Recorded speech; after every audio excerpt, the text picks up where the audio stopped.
हरे कृष्णा। मैं नीतू राजावत आज की वीडियो में अगहन मास महात्म का अध्याय 16वां लेकर के आई हूँ। तो अगहन मास का 16वां अध्याय की कथा के बारे में सुनेंगे और जानेंगे। हरे कृष्णा। वीडियो के अंत तक बने रहिए और सुनिए अगहन मास अध्याय 16वां। फलों का राजा होता है आम, और आम का रस सबसे मधुर होता है। लेकिन क्या आप जानते हैं आम रस से भी ज्यादा मधुर क्या है? वो है भगवान नाम का रस। जी हाँ, जब भगवान के दिव्य नामों का जप करने में रस आ जाता है तो वह इस नाम का रस भौतिक संसार के किसी भी प्रकार के मीठे रस से अधिक मीठा होता है। यही जीवन का सबसे बड़ा लक्ष्य होना चाहिए कि भगवान के पवित्र नाम में जो रस आने लगे, जिस दिन वह आ जाता है और तब इस भौतिक जगत में रहते हुए भी हम आध्यात्मिक स्तर पर पहुंच जाते हैं। और भगवान के नाम जप में रस आने के लिए उनकी कथाओं का श्रवण अत्यंत आवश्यक होता है। और इसलिए इस मार्गशीर्ष मास में हम श्रवण कर रहे हैं भगवान की दिव्य लीलाओं का, उनकी सुंदर कथाओं का और पवित्र मास के महात्म का। तो चलिए आज के सुंदर मार्गशीर्ष मास कथा का श्रवण करते हैं। आज की कथा का आरंभ करते हैं। जब नारद मुनि ने ऋषि नारायण से भगवान के सुंदर लीला का श्रवण किया तो उनके मन में एक प्रश्न आया और नारद मुनि ने कहा, हे जगत गुरु, आपने पहले के उत्तम भवन को छोड़कर वह कालिया यमुना तट में क्यों आया था? जगत गुरु, इस कथा के पीछे का कोई तो रहस्य है। तो इसका उत्तर देते हुए नारायण ने कहा, हे नारद मुनि सुनिए, अब मैं आपको उस प्राचीन इतिहास का वर्णन करने जा रहा हूँ जिससे मैंने सूर्य ग्रहण के समय पर मलयाचल पर्वत पर सुप्रभा नदी के पश्चिम किनारे श्री कृष्ण कथा के प्रसंग में अपने पिता धर्मदेव के मुख से सुना था।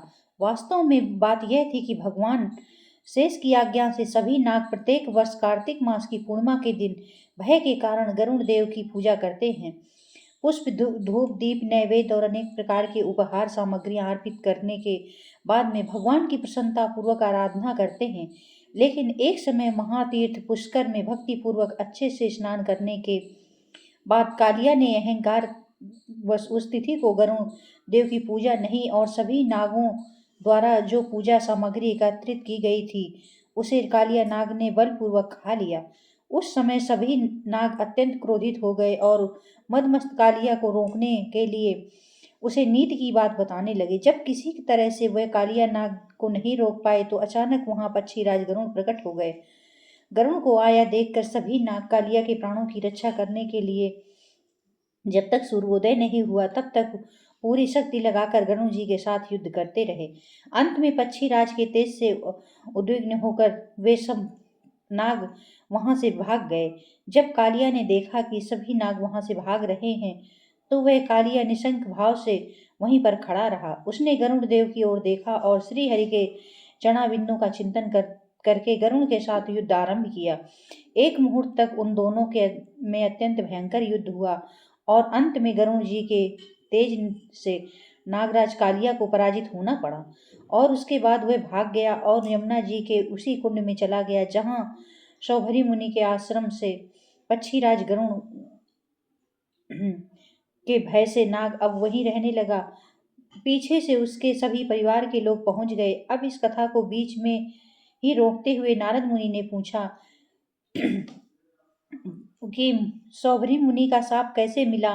परमेश्वर का वाहन होने के बाद भी गरुड़ उस दाह में क्यों नहीं जा सकते थे?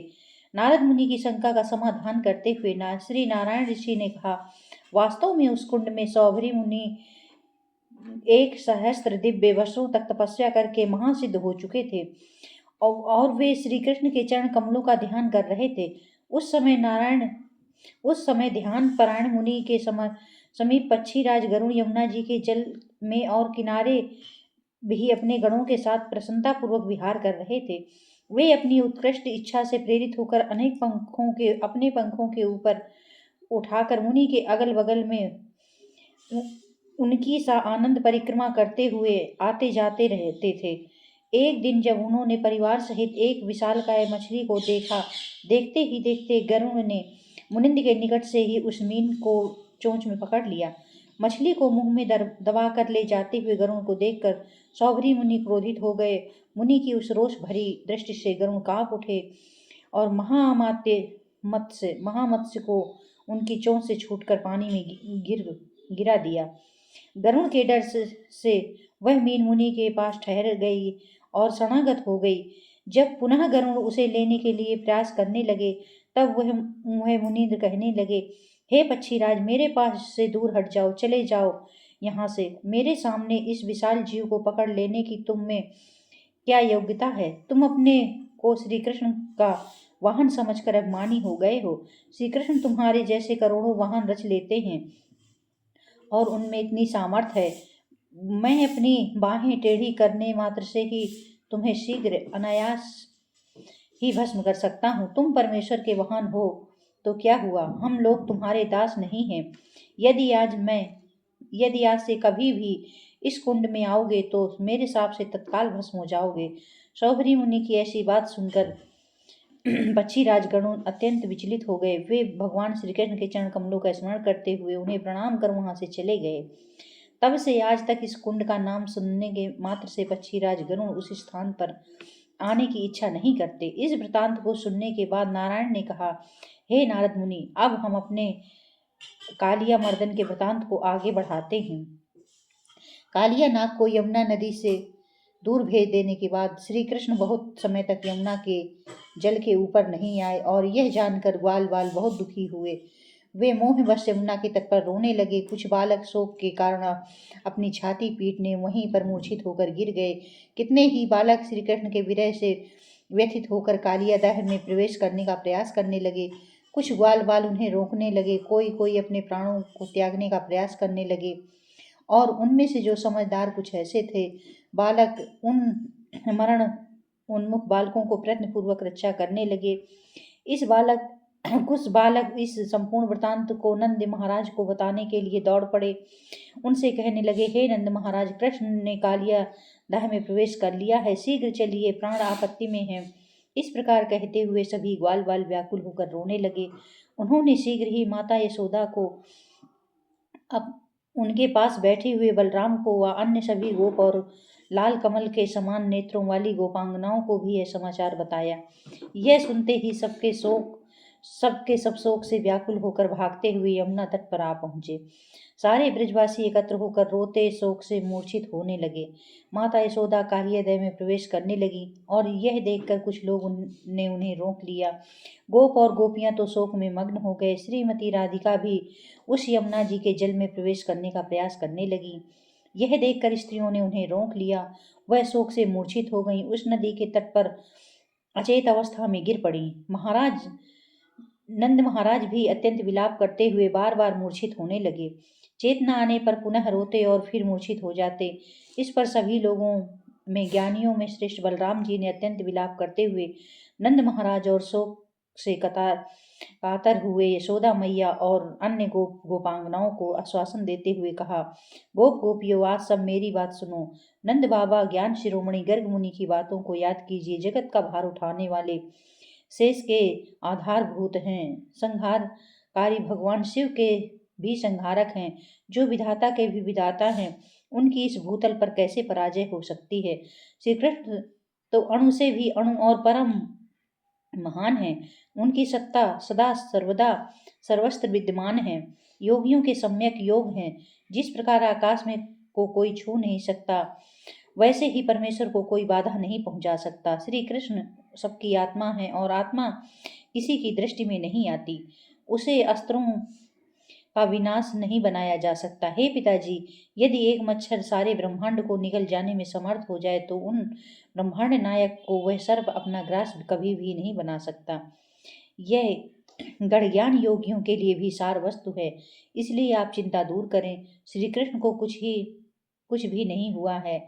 बलराम जी की यह बातें सुनकर गर्ग मुनि के वचनों को याद करके नंद महाराज अपने शोक को त्याग देते हैं। बलराम ने कहा, इस प्रबोध वचनों को मान लिया, लेकिन यशोदा माता और श्रीमती राधिका को इससे संतुष्टि नहीं मिली। वे अपने प्रियजन के विरह के विषय में बार बार सोचते हुए अपने प्राण त्यागने को उद्यत होने लगी। उतनी ही देर में सभी ब्रजवासियों और ब्रजांगनाओं ने भगवान श्री कृष्ण को जल के ऊपर उठते हुए देखा। यह देखकर उनके हर्ष की सीमा नहीं रही। उनका मुख शरद कालीन पूर्ण चंद्रमा के जैसा परम सुंदर और उनकी मंद मंद मुस्कुराहट सबके मन को आकृष्ट करने लगी। पानी से निकलने पर भी उनके वस्त्र भीगे हुए नहीं थे और न शरीर आर्द्र था। वे सभी समस्त आभूषणों से अलंकृत, सिर पर मोर पंख धारण किए हुए। माता यशोदा अपने लल्ला को देखती ही रह गईं और उसे तुरंत छाती से लगाकर मुस्कुराने लगी। उनके मुखारबिंद को चूमने और इस समय उनके नेत्र और मुख प्रसन्नता से खिल उठे। नंद महाराज जी ने बलराम जी और रोहिणी माता को भी बार बार श्याम सुंदर को हर्षपूर्वक हृदय से लगा लिया। सब लोग एक नज़र से भगवान गोविंद के श्रीमुख का दर्शन करते रहे। सभी ग्वाल बालों ने भगवान श्री हरि का आलिंगन किया। सभी गोपियों ने अपने नेत्रों द्वारा उन्हें आलिंगन करती रहीं। उसके बाद अचानक ही वृंदावन में कुछ ऐसा घटित हुआ जिसकी किसी ने कल्पना नहीं की थी। वह क्या था, आप उसे सुनेंगे तो मार्गशीर्ष मास कथा की श्रृंखला की अगली कड़ी में। जय मोहन, जय छवि कृष्ण चंद्र महाराज।